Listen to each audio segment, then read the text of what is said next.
Hey y'all, we are back to review American Horror Stories episode 3.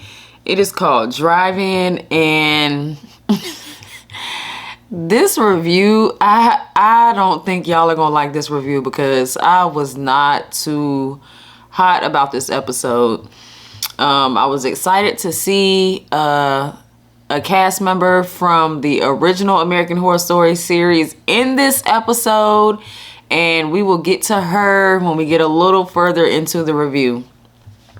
So this episode, we have Chad and Kelly. They are two high school teenagers. They are boyfriend and girlfriend, and in the first scene, they show Chad and Kelly in his room and they're kissing, and it kind of starts off with the Bob Ross video that he's playing online because he's trying to get Kelly in the mind frame of being more relaxed so that she will basically put out.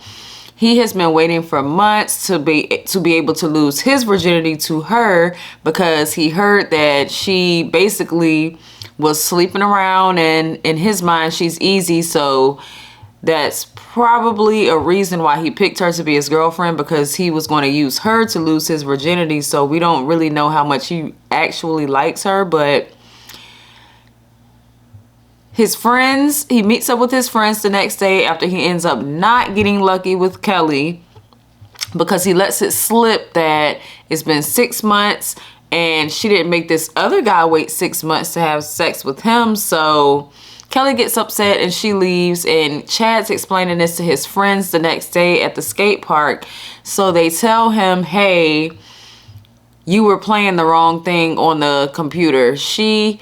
That's not going to get her in the mood. You have to watch a horror movie and that will get her in the mood. So they go on to tell him about this movie that has a huge urban legend that follows it. It's a movie called Rabbit Rabbit, and it's going to be showing at their drive-in, and they're suggesting that he gets tickets to the movie.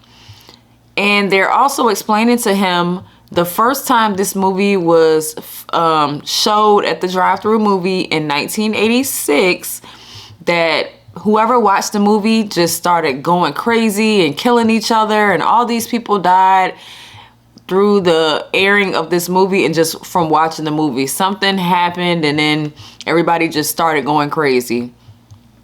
So Chad meets up with Kelly at school the next day, and he's trying to apologize, but she doesn't want him to. So he ends up inviting her to see Rabbit Rabbit because he has a ticket to the movie, and he's inviting her because he thinks that if she's scared, he'll have a better chance at losing his virginity to her at the drive-in movie. So she agrees to go. Let me backtrack. They show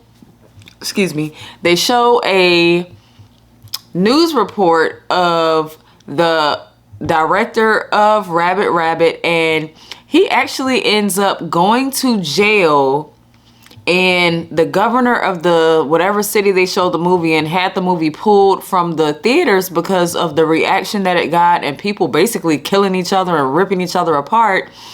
And during the court proceedings, he proceeds to jump up from the defendant stand or plaintiff, I don't know which is which, and he runs to the judge area, and he jumps over the counter and he attacks the lady that basically tells him, like, look, we have pulled all your movies, we're going to destroy all the copies and no one will ever see your movie. So just to throw that in there, that happened. So the director has had trouble because he knows what effect his movie has on people, and he was super upset when he found out that they were going to pull it from the theaters.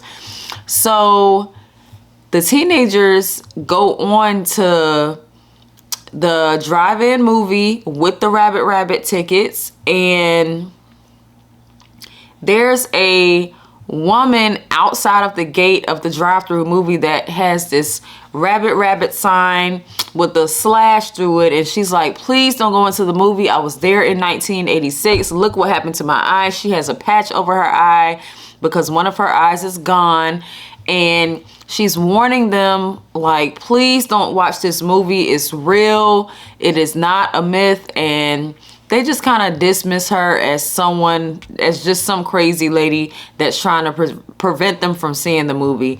And this lady that is trying to warn them about the movie, her name's Ruth, and she's actually Pepper from Freak Show. So I was excited to see someone from the original American Horror Story in this episode. So maybe they'll continue to do this throughout the season. Now, they are outside playing video games, buying snacks, and they're waiting for the movie to start. So everyone's going to their cars, and the teenagers that are going to be messing around, they start kissing and messing around, kind of messing with each other or whatever. And then there's this one teenager out of the bunch that came there alone, so he really didn't have a girl with him like Chad did or the other guy friend. So the movie begins, and the guy who was supposed to be dropping off the movie, he actually brought the movie like an hour and a half late, but they finally got it up, and she got it hooked up to the film projector, and the movie begins, and the urban legend comes true. Chad and Kelly are in the car kissing, so they're not paying attention to the movie. The windows in his car, they're like super fogged up, and they just start hearing people going crazy once the movie starts. And it does something to their eyes. It kind of makes their eyes, fills their eyes up with black, and they have these really like showy veins popping up through their neck and their face and stuff like that. And they just start going crazy and killing each other and ripping each other apart like zombies. So one of their friends, I believe, hops on the hood, and he's trying to get into the car to try to attack / kill Chad and Kelly, and they are panicking because they don't know what is going on. And in order to get away from the situation, they just drive, and the windows are so fogged up she can't see where she's going, so she ends up crashing into the wall. They get out of the car, run up to the film projector room where they set the movie up, and where it projects from. So it's just like, I guess it's some staircase, and then they go up and they kind of lock themselves into a room, and they're being chased by all of these like drive-in zombies or whatever. And they make it into the room. The woman that owns the drive-thru, she's still in there, and she ends up attacking them, and they end up killing her. And they also see Ruth on the floor because Ruth sneaks into the projector room earlier in the episode while the movie was going on, and she tries to unplug the projector so that it can stop the movie because everyone has started going crazy. And the woman who owns the place, who set up the projector, ends up killing Ruth. So they see Ruth laying on the floor, and she's in there dead, and then the lady attacks them and they kill her. So they sleep in there overnight, Chad and Kelly, and the next morning they end up going out to see if anyone was still out there, see if anyone was still alive. And he Chad runs into one of his friends, and he's trying to reason with him. He's like, look, man, it's me, it's Chad. We grew up together, we know each other. And it seems like his friend is starting to kind of come back, but then he gets close enough to Chad to where he just attacks him. So they grab a car, they get out of there, and now they're on the manhunt for the director of the film because they want to figure out what the heck is going on, and to make sure that another screening of the movie that's supposed to be showing does not get shown. So they end up finding the director. I don't know how.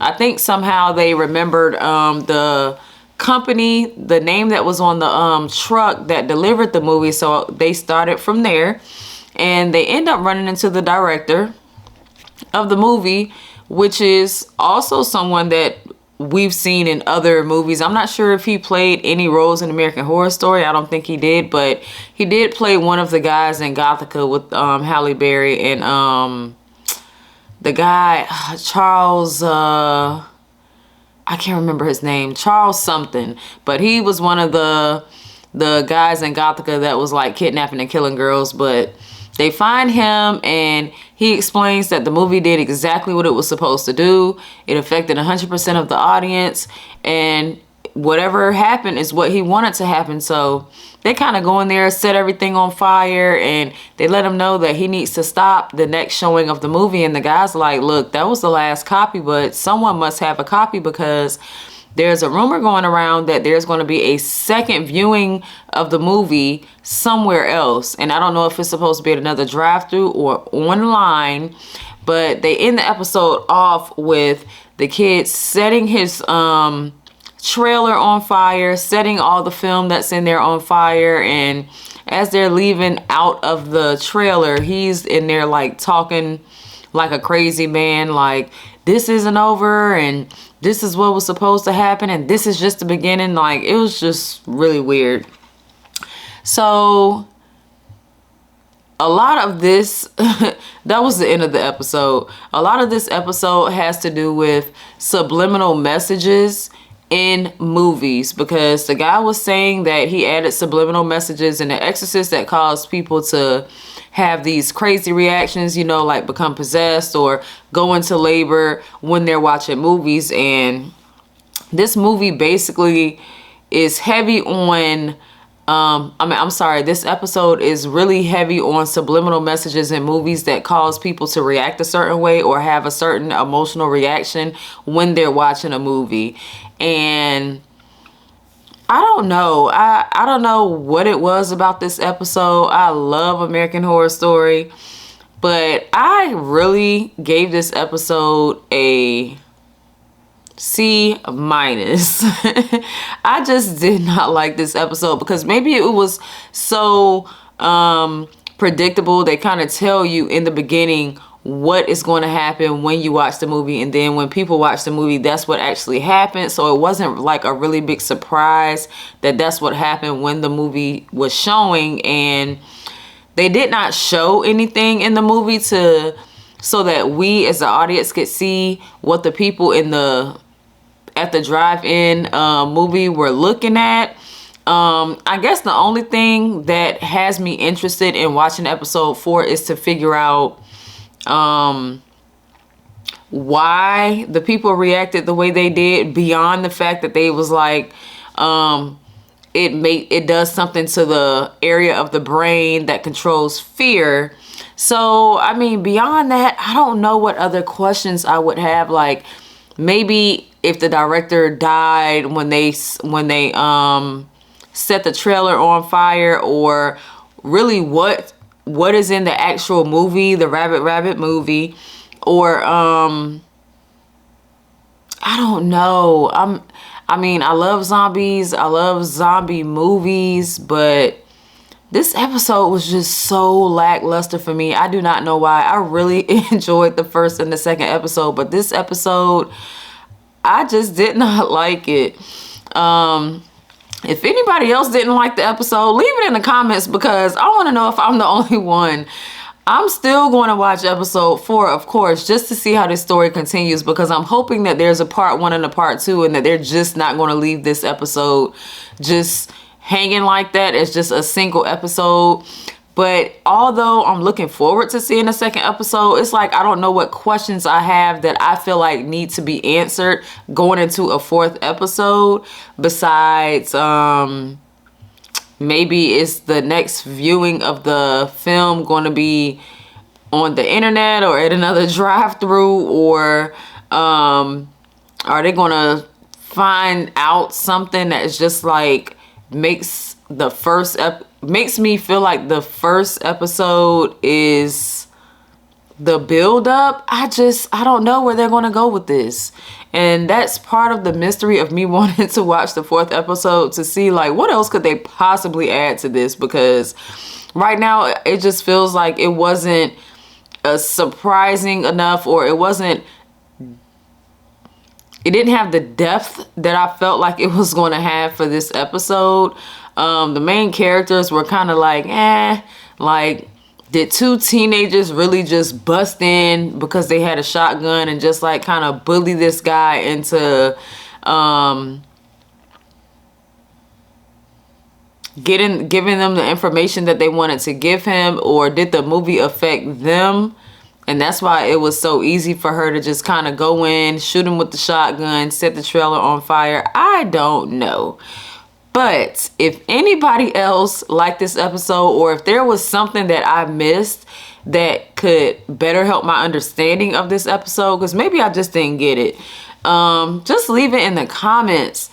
But for now, I'm just going to leave this review here, because I don't feel like it's anything else for me to say for this particular episode.